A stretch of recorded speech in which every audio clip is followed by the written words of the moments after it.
La semilla es la palabra de Dios, dijo el Señor en Lucas 8:11. Y en el versículo 15 dijo, la que cayó en buena tierra, estos son los que con corazón bueno y recto retienen la palabra oída.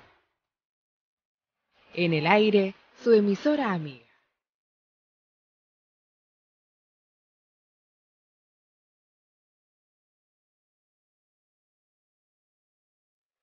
Bienvenidos a su programa Semillas al Aire, con reflexiones bíblicas y prácticas para retener y aplicar en nuestras vidas. Al micrófono con nosotros, el hermano Raúl Ferrero. Muchas gracias. A 400 metros de altura, gozábamos de una posición de privilegio para observar todo el panorama de la región. Las rocosas colinas ocres y marrones del desierto de Judea encajonaban al Mar Muerto y, hacia el sur, una amplia depresión salitrosa y casi seca daba silencioso testimonio de la ausencia irreparable de Sodoma y de Gomorra. Estábamos en aquel momento en la meseta de Masada, en la zona del Mar Muerto, en Israel. Estábamos recorriendo las ruinas de aquella fortaleza imponente que Herodes mandó a construir hace más de 20 siglos. De pronto un estallido hizo vibrar el aire, temblar las montañas y estremecer nuestros corazones. No se preocupen, nos tranquilizó el guía turístico y nos dijo, es un avión que despegando del aeropuerto termina de romper la barrera del sonido. Bueno, habiendo dicho esto, continuó su historia diciéndonos, Masada fue el último sitio de la resistencia judía frente a la agresión de los ejércitos romanos. Cuando Tito y sus soldados tomaron y destruyeron Jerusalén en el año 70, un grupo de aproximadamente 1000 judíos se refugió en esta fortaleza de la meseta y resistieron por 3 largos años a sus rivales. El agónico asedio terminó luego de grandes operaciones militares para el asalto a los muros y la toma del lugar, con el inesperable hallazgo de que todos aquellos judíos, con sus esposas e hijos, se habían suicidado. Aquellos judíos en el año 73 prefirieron terminar con sus vidas en vez de caer en manos de la barbarie de los soldados romanos. Los judíos de hoy, los que han vuelto a su tierra, sienten que aquel es un lugar de conmovedor significado. Allí, en las ruinas de la meseta de Masada, como un repudio al pasado, un reclamo al presente y un reto al futuro, muchos jóvenes soldados judíos juran solemne lealtad a su patria. Allí mismo, muchos de sus niños suben para celebrar la ceremonia de su bar mitzvah, con la osadía de sus 12 tiernos años de edad, para confirmarse en su religión y marcar un desafío de esperanza y libertad. Aquel día, mis amigos, en la meseta de Masada, el judío que era guía turístico nuestro nos miró y nos dijo, nosotros estamos dispuestos a dar nuestras vidas por nuestro país. Masada no caerá nunca más. En ese viaje por Israel, en varias ocasiones con un nudo de emoción en mi garganta, yo comprendí profundamente que los judíos son personas muy especiales, un pueblo único y distinto entre todas las naciones del mundo. Gracias, mis amigos, por acompañarme en un programa más de Semillas al Aire. Después de la introducción de lunes y martes, hoy miércoles vamos a ingresar a pleno a analizar lo que hemos presentado, las señales del fin de los tiempos. Y hoy voy a comenzar por la señal número 1. La primera señal de que el fin de los tiempos se acerca es el pueblo y la nación de Israel. Así que, si toma nota, señal número 1, Israel, milagro y señal para el mundo entero. Así es, mis amigos, el pueblo de Israel yo creo que es señal para el mundo entero de la existencia del Dios de Israel, de la lealtad y fidelidad de la palabra del Dios de Israel, y es señal para el mundo entero, marcando que el fin de los tiempos se acerca. Mis amigos, Dios no abandonó ni abandonará a Israel a causa de los pactos que hizo a los patriarcas en la antigüedad. Al respecto podríamos leer muchos versículos, pero elijo en esta oportunidad Deuteronomio 4:31. Dice así: porque Dios misericordioso es Jehová tu Dios, no te dejará, ni te destruirá, ni se olvidará del pacto que les juró a tus padres. Bueno, luego de la introducción musical entonces avanzamos. Señal número 1, Israel, milagro y señal para el mundo entero. Estamos por estos días en Semillas al Aire, considerando las señales del fin de los tiempos. Cuánto amor, cuánta paz y cuánta fe, tú nos diste sin pensarlo y sin saber que en las páginas de tu historia se dibujó nuestra redención, Israel, porque en ti... Ah, Israel, una historia sin paralelos. Todo comenzó hace alrededor de 4000 años, cuando Dios le dijo a Abraham que se fuese de su país y de su parentela hacia una tierra que luego le iba a mostrar. Lo leemos en Génesis 12. Le prometió que a su descendencia daría esa tierra en perpetuidad y que haría de ellos una nación grande. Dios reiteró dichas promesas a su hijo Isaac en Génesis 26 y a su nieto Jacob en Génesis 28. Habiéndoselo anticipado a Abraham en Génesis 15, toda la familia de Jacob fue a parar a Egipto, donde su descendencia fue oprimida por 400 años. Pero desde allá salieron, bajo el liderazgo de Moisés y la poderosa mano de Dios, en medio de extraordinarias señales y portentos, se anunció a toda la creación el nacimiento de la nación de Israel. Justo antes de entrar a la tierra prometida, Dios puso ante ellos promesas y advertencias que quedaron registradas en Deuteronomio 28 al 30. Considero que esos capítulos son un monumento colosal de la profecía bíblica que se levanta excelso por encima de las adivinaciones humanas.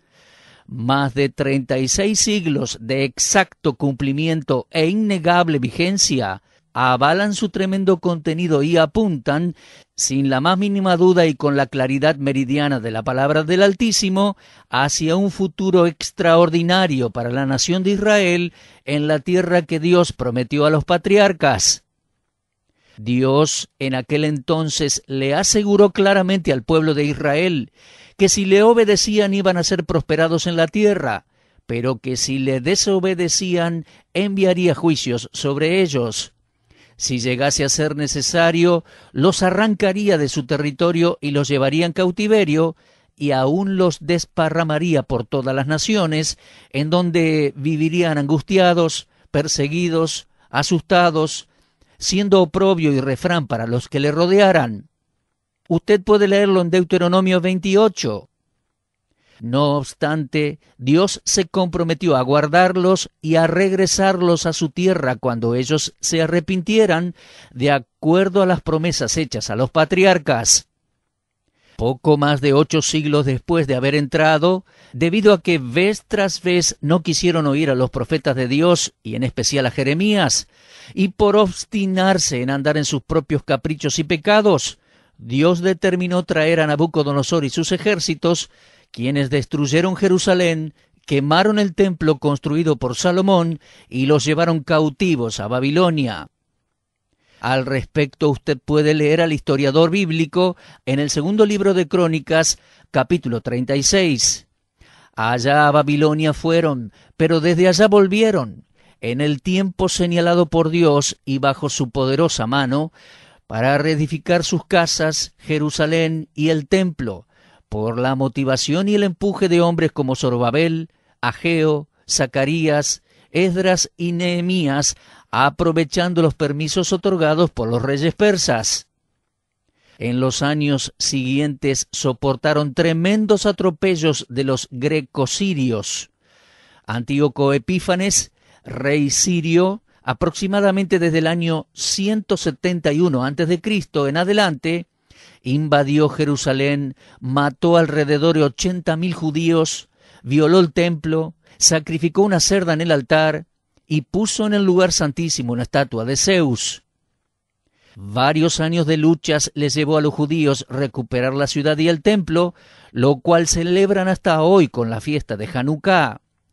Luego cayeron bajo el dominio de los romanos, y fue avanzando aquellos tiempos, más de 3 décadas después de que rechazaran al Mesías y sus líderes exigieran que lo crucificasen, cuando los ejércitos del general romano Tito avanzaron para tomar la nación, destruir Jerusalén y quemar el templo por segunda vez, justo en el aniversario de la primera destrucción. En Tisha B'Av, el 9º día del mes de Ab, quemaron el templo, cumpliéndose lo profetizado por Daniel 9:26, y el ejército se encargó de no dejar piedra sobre piedra en cumplimiento de lo anunciado por Jesucristo en Lucas 21 y en Mateo 24. No hay forma de describir sencillamente lo horrible y lo tremendo que fue aquello. Aconsejo al lector que lea La Guerra de los Judíos, de Flavio Josefo, en especial las páginas 398 a 420, para informarse al respecto. Los romanos tomaron 97.000 prisioneros en aquellos días y mataron en el asedio a 1.100.000 judíos, de los cuales una gran parte fueron masacrados dentro del área del templo. Josefo, que estuvo presente en esos momentos, atestiguó que no se veía el suelo a causa de la cantidad de cadáveres, que en muchos lugares no se podía caminar por los montones de cuerpos sin vida y que el hedor era insoportable. Desde entonces los judíos por todas las naciones, en otro asombroso y preciso cumplimiento de lo que Dios les había anunciado y advertido en Deuteronomio 28, con todo y pese a todo, Dios les habría de guardar en todo el mundo por más de 19 siglos y aún en situaciones terribles para seguir cumpliendo sus promesas y sus propósitos con ellos. Desde el año 70 en adelante, en ausencia de los judíos, la tierra prometida fue ocupada por siglos, entre otros por los romanos, los bizantinos, los árabes, los cruzados, los turcos otomanos y finalmente por los ingleses, hasta que impactados por las atrocidades de la Segunda Guerra Mundial y la matanza de alrededor de 6 millones de judíos en el Holocausto nazi, las Naciones Unidas les concedieron a los judíos el derecho de volver a habitar la tierra de sus antepasados, volver a ser nación. En medio de denodados esfuerzos y heroicas determinaciones, el 14 de mayo de 1948, declararon su independencia. En aquella jornada amaneció una nueva aurora de esperanza para los judíos. Se marcó un nuevo paso en el cumplimiento de la profecía bíblica. En aquel día resucitó la nación de Israel en el marco internacional del siglo XX. Ahora bien, al poco tiempo de haberse establecido, debieron defenderse de la agresión de 5 países árabes por más de un año, en la que se llamó la Guerra de la Independencia de Israel. Desde entonces han superado conflictos muy serios, como la Guerra de los 6 Días en 1967, cuando recuperaron Jerusalén, la Guerra de Yom Kippur en 1973, cuando estando en absoluto reposo festivo fueron atacados sorpresiva y simultáneamente por Egipto desde el sur y por Siria desde el norte. Durante la Guerra del Golfo en 1991, Saddam Hussein le comunicó al mundo entero su deseo de terminar con los judíos. Y más recientemente, desde el 25 de octubre del 2005, el ultraconservador presidente de Irán, Mahmoud Ahmadinejad, llamó abiertamente a la desaparición del Estado de Israel con las siguientes palabras: como dijo el imán, el ayatolá Jomeini, Israel debe ser borrado del mapa. Eso lo declaró Ahmadinejad en un discurso que pronunció durante una conferencia titulada El mundo sin el sionismo. Sin dudas, destruir a Israel es un emprendimiento en el que ya demasiados fracasaron, y la historia continúa, porque enfrentamientos, atentados, heridas que no cicatrizan, parecen no detener a los judíos en su lucha por un presente mejor y un futuro de paz en su propia tierra. Sin duda, mis amigos, la historia del pueblo de Israel, una historia sin par. Si tu mal, tu castigo y aflicción resultó ser salvación universal, cuánto más será tu restauración y tu gloria, oh Israel, al final.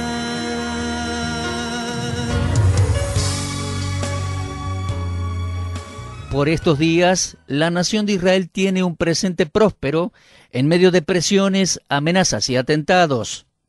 Escuche, por favor, si ellos hubieran dejado de existir, habría quedado demostrado que el Dios de Abraham, Isaac y Jacob no es real, o que es falible, o que es infiel en cumplir con su palabra dada.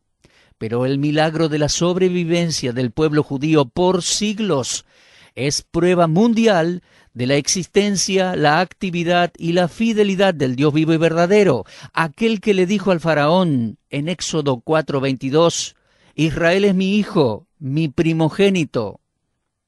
Ahora bien, ¿qué tiene que ver todo esto con el tema de este libro, Señales del fin de los tiempos?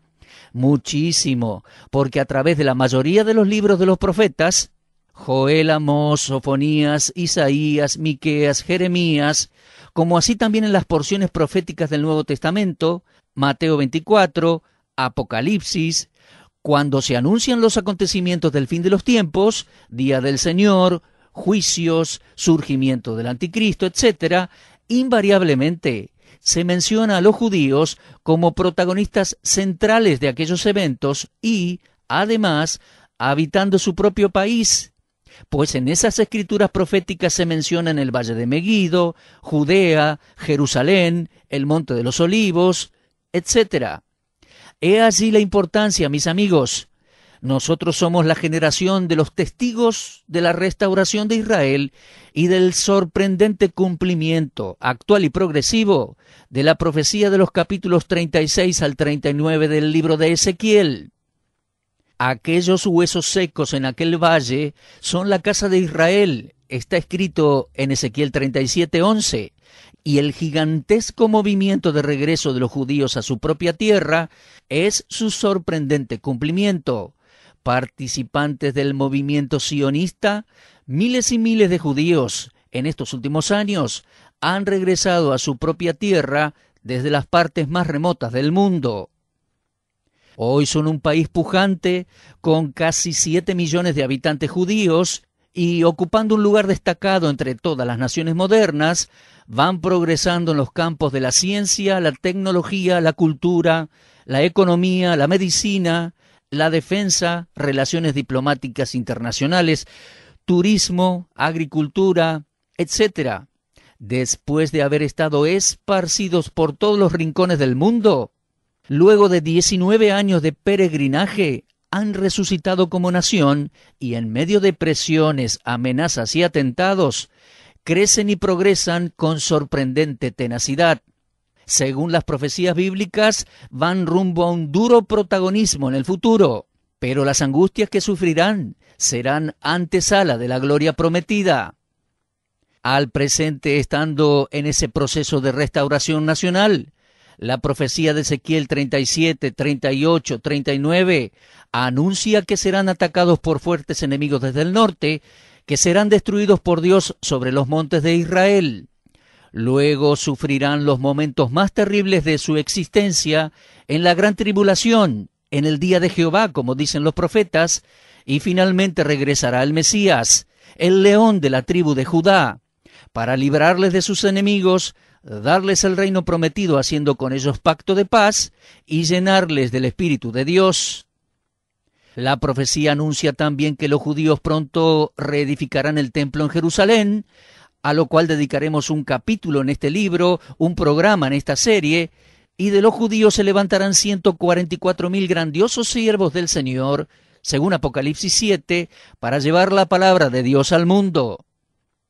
En aquellos días la profecía de Zacarías 13 dice que Dios meterá al remanente de la nación en el fuego de la gran tribulación, para que le busquen de veras en la hora más crítica, después de lo cual el Mesías regresará a Jerusalén para salvarles de sus enemigos y reinar. Lo leemos en Zacarías capítulo 14. Queda claro que por 19 siglos no era factible que se desencadenaran los acontecimientos profetizados para los tiempos del fin. ¿Por qué? Porque no estaban en su lugar los protagonistas principales, los judíos. Pero hoy, habiendo sobrevivido a dispersiones, persecuciones, matanzas y aún a absurdas interpretaciones de la Biblia, allí está Israel en su propio territorio, en el curso exacto de lo anunciado.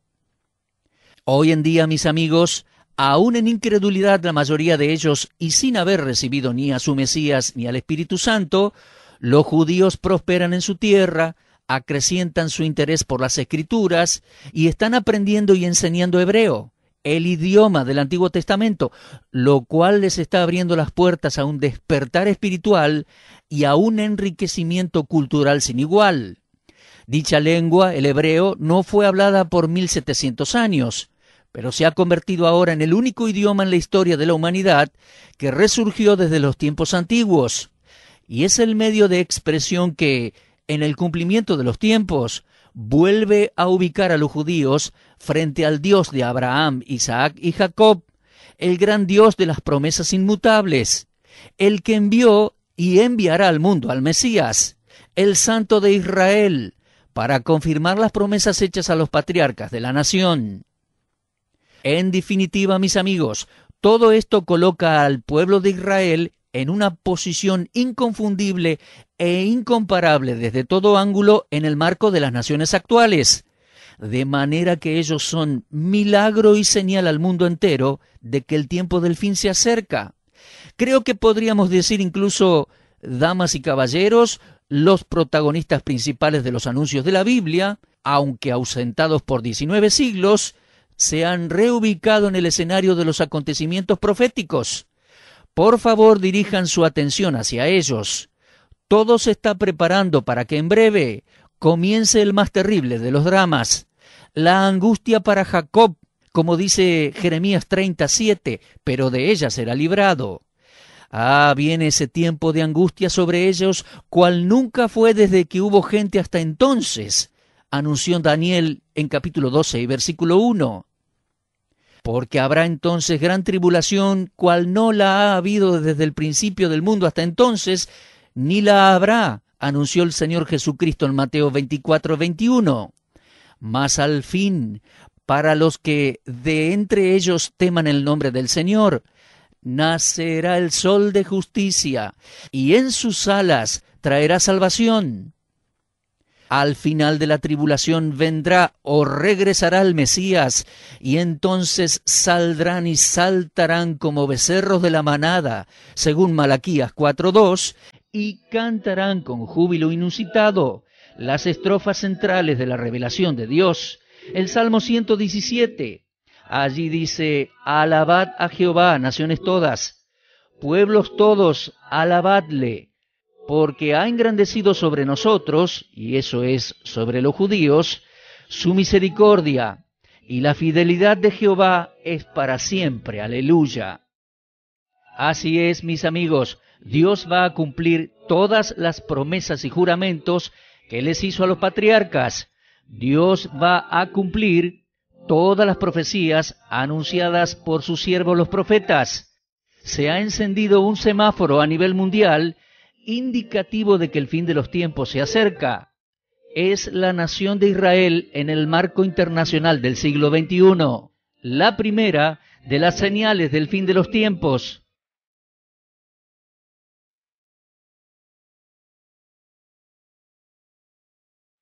Apreciamos de corazón que nos haya acompañado y escuchado. Le esperamos en nuestro próximo programa y recuerde, estamos en www.semillasalaire.com.ar.